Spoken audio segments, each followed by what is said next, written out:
What's up, summoners? King Blair here. Today we're going to be talking about the top 5 RGB 4-star heroes in Epic 7. So if you don't know what RGB means, that means that they are fire, earth, or water. I am not including MLs in these top 5. The purpose for this video is to kind of give some highlight on some of these 4-star heroes that are usually easier to build as far as resources go, since they do require less mola, and overall are actually really good units overall. And I just want to highlight some of these so you guys know about them and know that you can get a ton of mileage out of these heroes, especially if you're kind of in a slump in summoning and you don't have a lot of new 5-star hero toys to work on. Definitely consider building these 4-star units, and hopefully this gives you an idea on what they do and how strong they are. But if you like the video, make sure you like, subscribe, and join the Discord server. Link down in the description. Without further ado, let's get right into it. So, top 5 RGB heroes. I wasn't able to do it on top 5 Tuesday because the update kind of messed up my scheduling. I did not think it was actually going to be on Tuesday, so that really did mess me up. But as far as the 4-star RGB pool, it is actually quite small, so making a top 5 is actually quite easy, although there are a lot of heroes that you could argue for being higher for different scenarios. But the way that I made this top 5 is units that you can get a ton of mileage out of. So these are units that are not only going to be good for PvE, that a lot of 4-stars are very good for PvE, but they also will have a very strong PvP presence, which means that they will scale with you as you go later and later into the game, and it'll just be really nice, and you'll have a good time with these heroes for the recent future and the future. But alright, without further ado, let's get to some honorable mentions. So as I mentioned, there's a lot of good 4-star heroes. It's just that they either have very limited uses or are kind of niche, right? So things like Furious are amazing for things like Wyvern, right? I use Furious all the time for Wyvern. Things like CERN, sometimes people use for speed imprints. And there's also things like Lots that people do like to use for the blue. For sometimes in GVG, he does see some play, as well as for the Blue Expedition. He's actually pretty good in there, right? And including Sid as well, right? So there's a lot of good ones, although they have a little bit more limited. The honorable mention I do want to talk about is actually Sid. He's actually a really good unit. Having the speed imprint is invaluable for the rest of your team. That just allows you to be able to cleave better in different situations. The other thing is that with a speed buff, he actually does a significant amount of damage, and he's actually quite fast base stats. He can actually take out heroes like it's nothing, right? So I did want to talk about him as an honorable mention because he does have a really good PvE presence as well as a single target damage dealer. And for cleaving, he's actually not the worst option out there. You know, he's able to speed contest for you, and he's able to do quite a lot of damage if you can set up with a speed buff. Some people do like to use him with Yuna and Sid for like fun team compositions, so that is there. But right now, let's get to the top 5 so you guys get an idea of what I'm looking for. So first, starting with Armin. Armin is actually a really good knight, and a lot of people don't actually know what she does, which is one of the reasons why I don't think she sees as much play, although she's actually quite strong. At first, you may think this speed looks atrocious, and yes, her base speed is not great. She does have an exclusive equipment that gives her an extra 10 speed, so that does help her out quite a bit, but it does not add to the base speed, which means she's still not going to be like the fastest knight on the map. But she does make up for that in defensive capabilities. The first one is the stun. At first it only has a 35% chance to stun. The EE can make this go up to 55%. This can be quite annoying if you do decide to give her things like Elric Sword. She can actually get quite annoying with that if you do decide to give her that EE. The S2, surprisingly really annoying and really underrated. It has a 100% chance, I believe it should have. Yeah, it has a 100% chance to decrease hit chance for 2 turns. And you guys know that debuff is just absolutely annoying. It cuts your damage down significantly, and it makes you miss a lot more and not get the kills that you normally would. And also inflicts poison, which again, it's a lot of debuffs, and it actually does quite good poke damage. This skill, I've actually gotten people use this against me, against my Landy, to A, reveal my Landy, and B, make my Landy be less of a threat, right? So I have seen this be used in that scenario, and it's actually quite annoying of a skill, right? On a pretty low cooldown as well, every 3 turns, it's really annoying, right? And it also does increase your defense, giving you more survivability.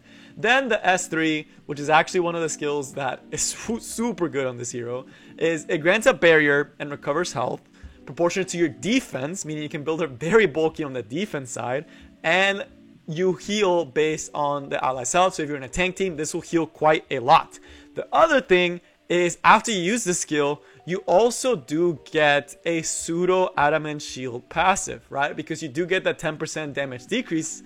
But the nice thing about this over adamant shield is that this will also stop damage that's not from critical hit damages, right? So if you think Emil Haste or you think Last Rider Crawl, this does cut down that damage by 10%.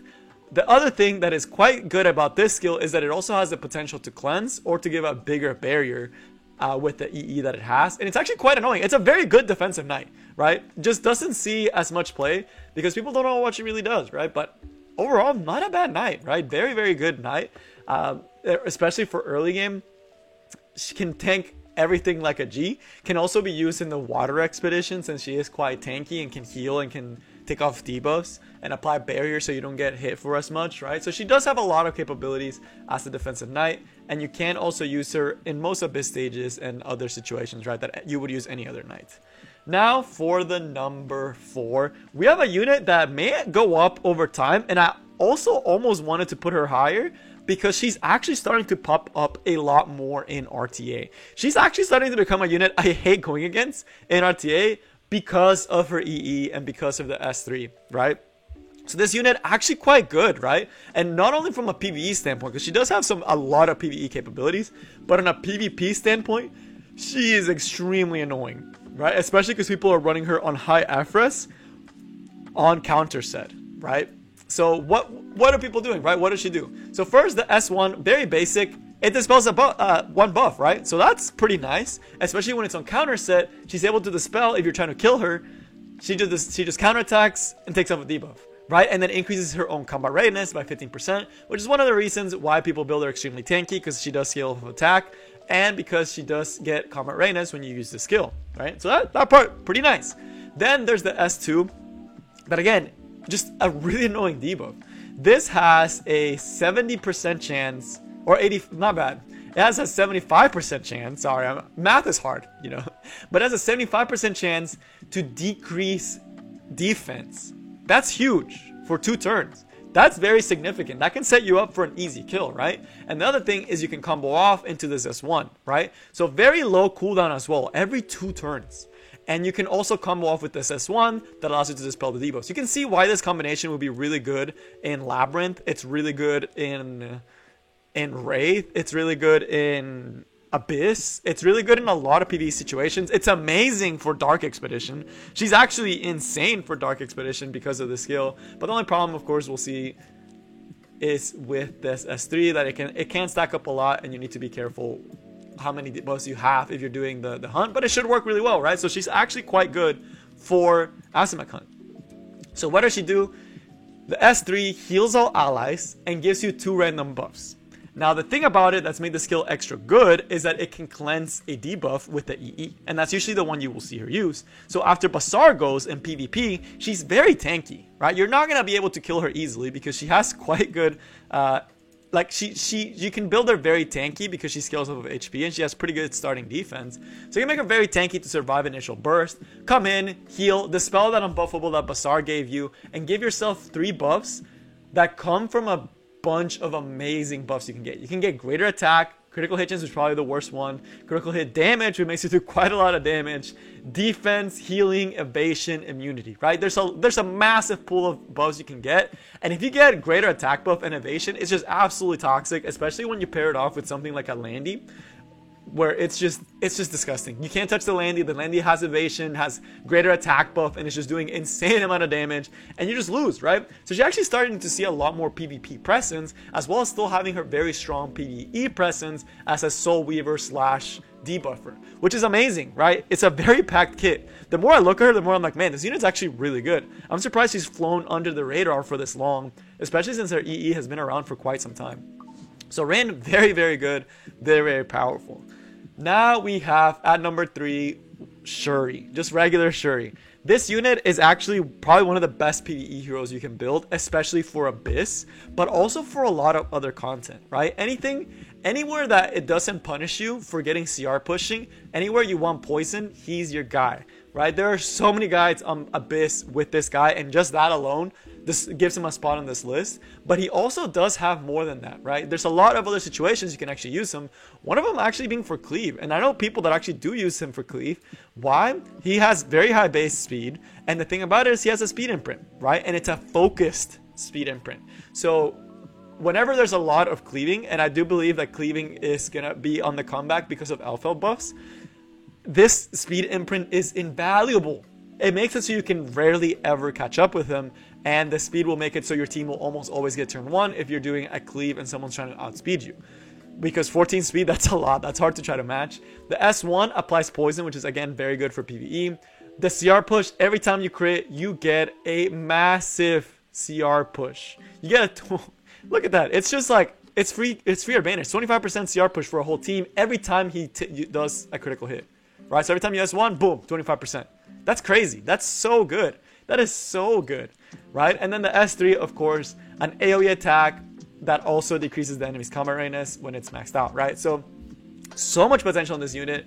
Just because of the PvE potential, he's already good, but in PvP, he also does have some presence, right? So insane PvE unit. I regret not having built him earlier, so if you have him and you're an early game player, you should go build him right now. Now we're moving forward to, we just had a very strong PvE centered unit. Now we have a very strong PvP center unit with some PvE capabilities, which is what I love, right? Whenever I can get a unit that I built for PvP and I can also use him for PvE, oh man, that's great, right? So Rose, at first she seems very slow, but again, she does have an EE that increases her speed by 10, which actually makes her base stats very impressive. Why do I say that? Because the defense is extremely high, the HP is really good for a 4-star, and while the speed is low, the extra 10 speed does put her at 107. It is still hard to build her fast, and she's one of the harder to build 4-star units on this list, but if you're able to build her properly, she does so much work. The S1 either provokes when she's over 50% or gives her increased defense. You can do the EE where it does both, which honestly is probably the worst EE that she has because the other ones are so good. The S2, this 2 is so annoying, especially in PvP, and it's quite good in PvE as well. You essentially dispel 2 debuffs, give them a barrier, and then give them a 20% CR push, allowing you to take turn across opponents, and also provide some survivability, right? The EE can also make her get this effect on herself, although again, it's not the one that a lot of people typically use. But again, very annoying, right? Thinking PvE, it's a 2 debuff cleanse, a push-up, and a massive barrier for survivability. Very, very strong. And then of course the S3, which is actually the reason why she's very well known, and she's one of the cornerstones for a lot of aggro teams for like those unique aggro teams. Why? And for tank cleaves. She's able to give increased attack AoE as well as CR push you by 25%. And she gets increased defense on herself, making it even better for herself, right? So why that makes it so good is because she's the only unit out right now that increases attack for the whole team, as well as gives you a CR push, which is just, that's just amazing. Besides Tama, of course. Of course, Tama can do this as well, but it's not the same, right? It's not quite the same since Tama doesn't have it on such a low cooldown. And I say low cooldown because the EE can lower this by 1 more turn, meaning every 3 turns you're able to CR push 25%, you're able to give herself defense buff, making her tankier, and you're giving yourself that attack buff. It is super good for PvE, for Fire Expedition, for Abyss stages, and in PvP, it's just, Rose can do so much. And in the tournament, we actually did get to see a Rose that was well built, and she was dominating in that situation, right? And because she's so tanky and is a knight, not only are you able to still cleave, you're also still able to bring defensive capabilities. So if your cleave doesn't go right, you still have that Aureus to save you from the opponent's retaliation, which a lot of times you don't normally get for cleave, right? So that's really, really good to have that survivability in your cleave, as well as there's a very, very solid unit that can solo things like a Charon, right? So Charon does not do anything against Rose cleaves because Rose can just solo the Charon later on.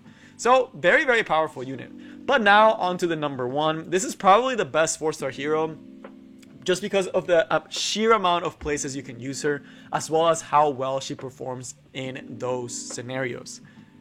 Achates. Her exclusive equipment does up her HP, which is quite low, but she does have very good defense, and she has okay speed for a Soul Weaver, and has really nice starting FRES, right? And the Awakening, it's HP, again, making her take care of her own, or making your team slightly tankier with the defense. But why is she so good? Why is she so well known as one of the best 4-star units in the game? That is going to be because of her cycling capabilities. She is insane for Guild Wars. Probably one of the best Guild Wars offensive units in the game out right now. She is an amazing PvE unit, able to AoE cleanse significantly. That's just good anywhere, right? You can bring her, she can cleanse easily. And of course, in PvP, for anti-control teams, if you can build it with high enough FRES, they will never be able to lock you down. You'll have recycling AoE cleanses that also heal, and it is so annoying to go against a good Achates. And some people sometimes do it just to out-tank opponents, right? Because the healing is just so much, so often, so frequent, and you don't have that many opportunities to actually get rid of her. So S1 is very basic, just a decreased attack. The S2 is where you start seeing her potential. She gives herself an ally invincibility, so sometimes you can use this on an ally to guarantee them an extra turn by just giving them invincibility and a very large heal. But if you use it on herself, you reduce the skill cooldown, as we'll see in a second. This also does reduce it for your ally, which again is pretty nice if you need a clutch S3 and you want your unit to survive. So pretty nice S2. But usually she does use it on herself, because then there is the S3. When you use the S2 on herself, this skill cooldown is essentially up every other turn. What that means is you can start the game with an S3, S2 herself for invincibility, get a heal off, right, if the opponent tries to kill her, reduce her cooldown, and by the time your invincibility wears off, before it wears off, you can do an S3 again. So that means your opponent has one turn before you recycle your S3 and S2 combo, right? So that they only have one turn before they essentially have to kill you, right? If they don't do that, they will not be able to take down your Achates anytime soon, because she's easily able to just cycle between S3, cleanse everything, heal everyone by a lot because it's based on her max health, and then S2 herself, make it so they can't really target her because she gives herself invincibility, and then AoE heal. She has an AoE heal that cleanses every 2 turns, essentially, right? That's insane. That is so powerful. Such a good unit. Highly recommend building her. But that is all I have for you guys today. I hope you all enjoyed this top 5. I know there's not a lot of 4-star heroes, so hopefully this gives you an idea on what some of the good ones are. But that is all I have for you guys today, and I will see y'all next time. Peace.